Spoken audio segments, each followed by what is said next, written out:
Imagine you're at your favorite coffee shop, happily connected to their public Wi Fi hotspot, coffee in hand. You're browsing, maybe checking emails, everything's going fine. Then you decide to move just a few feet, maybe grab a refill or find a spot with, better lighting. Your device briefly disconnects and boom, you're asked to log in again. But here's where it gets really interesting and honestly super annoying. When you try to put your code back in, the system hits you with account already connected or maybe session limit reached. Sound familiar? Mhm. Yeah, it's incredibly frustrating, like hitting this weird digital wall when all you want is just, well, seamless internet. Today, we're taking a deep dive into this exact problem, the absolute headache of these automatic reconnection failures on public Wi Fi hotspots, especially the ones running on systems like MikroTik. We'll unpack why this happens and, more importantly, what solutions can actually make your public Wi Fi experience smooth again. Yeah, and what's really fascinating, I think, is how these seemingly tiny changes just moving across a room can suddenly expose, all these underlying network complexities. And it's Yeah. not just the network, it's even privacy features on your own phone playing a part. Yeah. So our mission today is to kind of dissect these issues, understand why they matter for both you, the user, and the network operators, and figure out how to bridge that gap for real continuous connectivity. Okay, so let's peel back the layers then. The basic scenario is you connect with your ticket or code, you're online, everything's good, but then you move, your phone hops onto a different nearby access point, maybe just another antenna in the same area, and bam, you're prompted to log in again. You type in the same code, feeling pretty confident, and then denied, session limit reached, or account already connected. And the core reason you're saying is that Microtic, well, its default setting is often just one connection per account. Exactly. By default, it's typically set up to allow only one active session per ticket or username at any given time.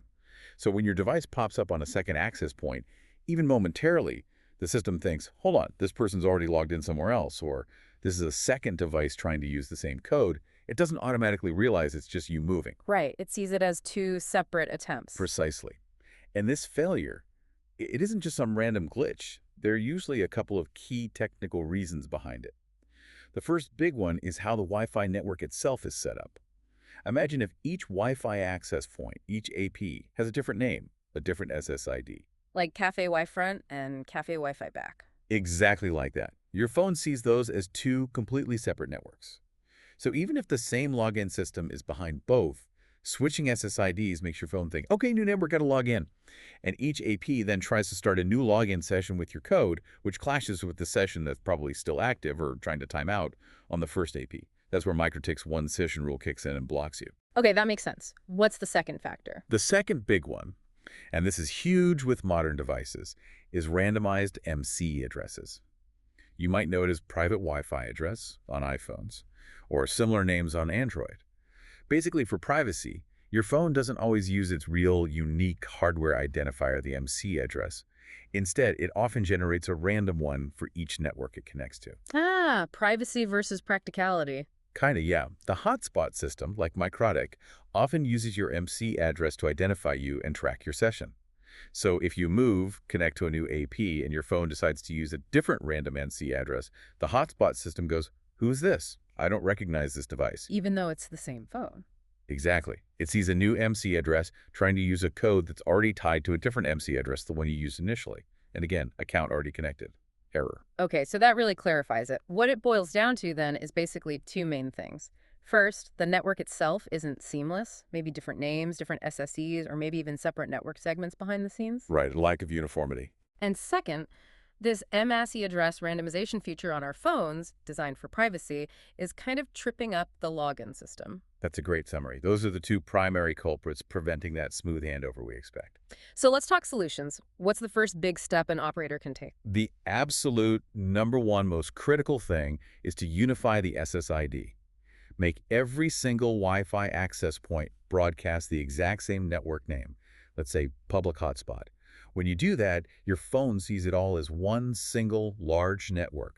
As you move, it just automatically reconnects to the stronger signal from a different AP, but it thinks it's still on public hotspot. So no relogin prompt because the phone doesn't think it ever left the network. Precisely. It just seamlessly roams from one AP to another under that single SSID umbrella. This is the absolute foundation for fixing this. We saw a great example of this, actually. There's a YouTube channel, Eminatogo. They did a demo showing this exact issue. Yeah, they had APs called like Ailes Hotspot and Ailes Hotspot 2. And just like we discussed, moving between them forced relogins. But then they just changed both APs to broadcast only Ailes hotspot, the same name, and bam, the device just switched smoothly between them. No more login screen. That's a perfect illustration. It sounds simple, but unifying that SID is huge. But you said that's just step one. It's not always enough on its own. Correct. A unified SID is crucial, but the network behind the access points also needs to be coherent. Ideally, all those APs should be plugged into the same logical network. Think of it like this. They should all be on the same team, speaking the same language, using the same pool of IP addresses, same VLAN, same IP subnet. Why is that so important? Because for truly seamless roaming, your device needs to keep its IP address and its ongoing session as it moves. If each AP is on its own little isolated network island, maybe a different VLAN. Then moving means getting a new IP address. Exactly. And getting a new IP address usually triggers the whole captive portal login process all over again, even if the SSID is the same. So you want one central system, one DHCP server handing out IPs, one hotspot server managing the logins for the entire area covered by those APs. So the APs are just acting like antennas extending the main network. That's the ideal setup. Using bridge mode on the APs, connecting them all back to the main Microtik router that's actually running the hotspot service. So practical steps for Microtik. Same SSID everywhere.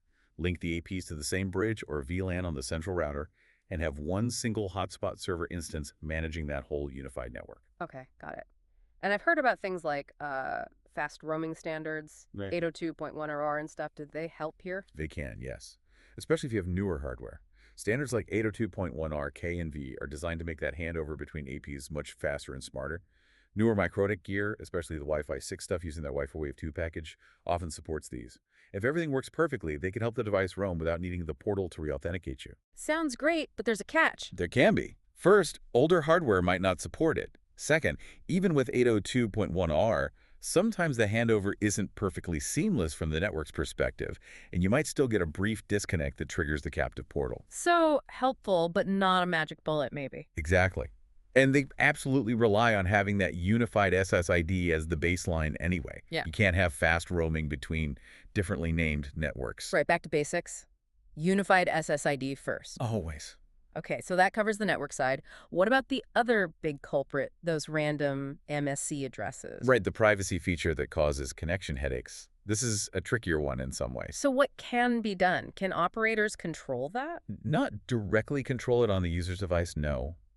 But there are approaches. Mm-hmm. The simplest, from a technical standpoint, is actually user education. Telling people to turn it off. Essentially, yes, for that specific network. On an iPhone, you go into the Wi-Fi settings for that network, tap the little IO icon, and toggle off private Wi-Fi address. In Android. Android has a similar option.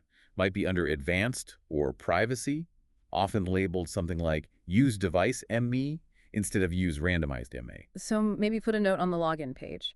For a better connection, turn off private address for this network. That's a very common and often effective strategy. Explain why it helps smoother roaming, less chance of getting kicked off. If users understand the benefit, they might do it. Does the way phones handle this randomization ever change? Yes, thankfully. This has evolved. Most modern phones, iOS and Android, have gotten smarter about it. Now, typically, they'll generate a random MC the first time they connect to a new SSID, but then they'll usually keep using that same random MP for all future connections to that same SSID.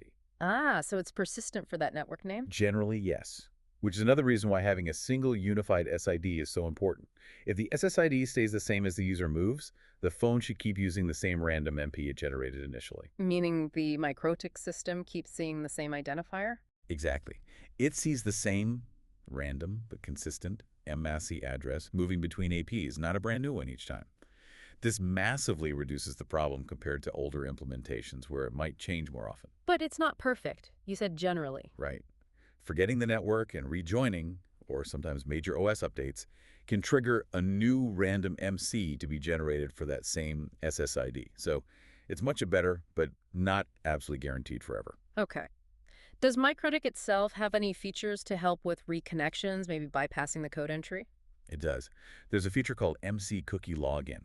If you enable this in the hotspot profile after a user logs in successfully the first time, the Microtik router stores a kind of digital token, a cookie, linked to that user's MC address. I'm them. If that same MAC address shows up again later, maybe they disconnected and came back, or roamed to another AP within the unified network, the hotspot can see the cookie, recognize the MC, and let them back online automatically without asking for the code again. That sounds pretty useful. It can be, definitely. It helps smooth things out, especially for devices not using random access or where the random access is staying persistent. But I sense another but coming. You sense correctly. There's a significant limitation, particularly with Apple iOS devices. Ah, what's the issue there? The way Apple implements its captive portal login, that little pop-up browser window you use to enter the code, it doesn't handle standard web cookies, HTTP cookies, in a way that allows the Microtic MC cookie feature to reliably work for automatic relogin.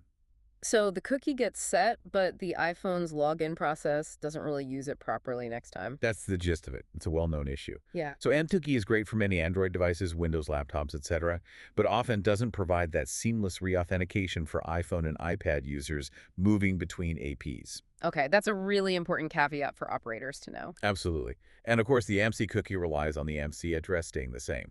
If the device does generate a new random AMC, the cookie associated with the old MC won't help anyway, regardless of the device type. So managing these random MMACs seems key. User education, maybe notes on the portal, any other approaches? Well, clear communication is primary. Explaining the why helps users. Some more advanced setups might even try to detect if a MAG address looks randomized. There's actually a technical way to tell. Really? Randomized MACs have a specific bit set in the address, marking them as locally administered. You can sometimes filter or flag these. And what would an operator do with that info? Some might just display a specific message, like, we see you're using a private address, this might affect roaming. Others, in stricter environments, might even limit or block connections from randomized MACs, though that can be user-unfriendly. It just shows how seriously operators take this issue for network stability. Wow, okay. So wrapping this up then, this whole account already connected thing on Microtic hotspots, Yeah. it's not just bad. Not at all. It's usually a direct symptom of, well, a couple of things. A Wi-Fi network that isn't truly unified, and these client-side privacy features like MAX de-randomization interacting with the hotspot's logic. But the good news is, it's solvable.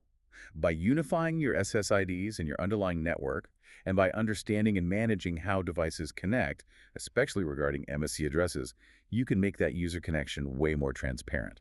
So for you, the listener, what this really means is that with a properly set up network, moving around shouldn't feel like jumping between different networks. It should just work. Right. Your session should follow you. No more getting booted off when you walk 10 feet. And understanding that private address setting on your phone might sometimes be the key to unlocking that smoother experience, especially if the network operator suggests adjusting it for their specific hotspot. Exactly. It puts a little bit of control back in your hands, too. It makes that whole public Wi-Fi experience much less of a hassle. Definitely. And that seamless connectivity, that ability to move freely without interruption, that's really becoming the benchmark for good quality public Wi-Fi.